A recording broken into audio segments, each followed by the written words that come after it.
Good evening. After a week-long search, accused murderer Kirby Wallace is in custody tonight. He was found in a wooded area in Stewart County by the Henry County Sheriff and his men. Sky 5 was flying overhead this afternoon as officials escorted Wallace into the Stewart County Jail. We do have team coverage tonight of his dramatic capture. Let's head out first to News Channel 5's Kyle Horan, who has more on exactly how officials were able to capture Wallace. Kyle.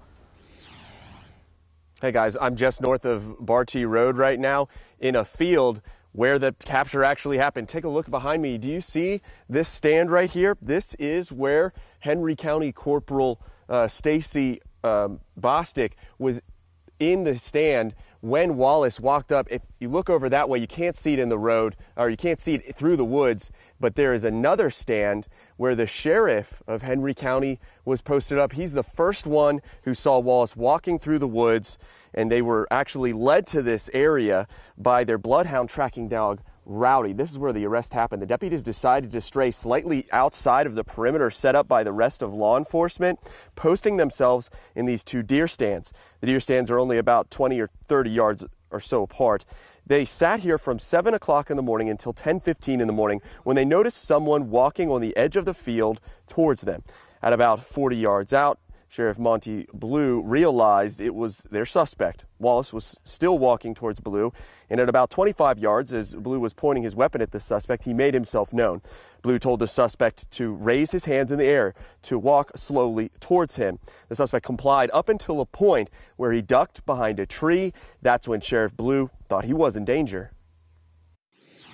Right before he got to me, he stepped behind a tree, and he came out to the left side of the tree with his hands around his waist. And I, at that time, anticipated to being in a firefight with him.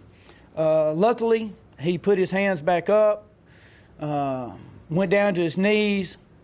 I covered him at that time where Corporal Bostic was drawing down on him as well. Corporal Bostwick came down. While I covered him, he got him laid face down. I got down out of my deer stand, and we went over and we cuffed him up together. Well, I tell you, I've never come off a tree stand so fast. I don't even know if I touched some of them steps. Yeah, and if you ask the pair about it, they'll call it luck. However, you speak to the persistence of all of the law enforcement out there, how long this manhunt lasted. Some people may argue that it's not that, but pure persistence. It brought a nearly week-long manhunt finally to an end. Wallace had a gun on him and even admitted at a time that he thought about getting into a gun battle with those two, the deputy and the sheriff. Luckily, that did not happen. There was a peaceful resolution to this really long search for Kirby Wallace. Reporting live, Kyle Horan, News Channel 5. Kyle, thank you. And don't forget, these crews have been searching 24 hours a day in rough, overgrown terrain for the past week. They've combated snakes, thick brush, and bristles to their bodies.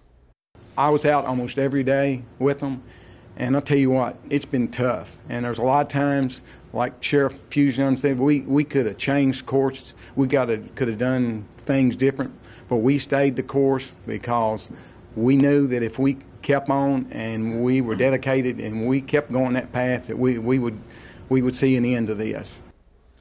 What a way to work together. Thankfully, that search came to a peaceful conclusion. Brings up the question.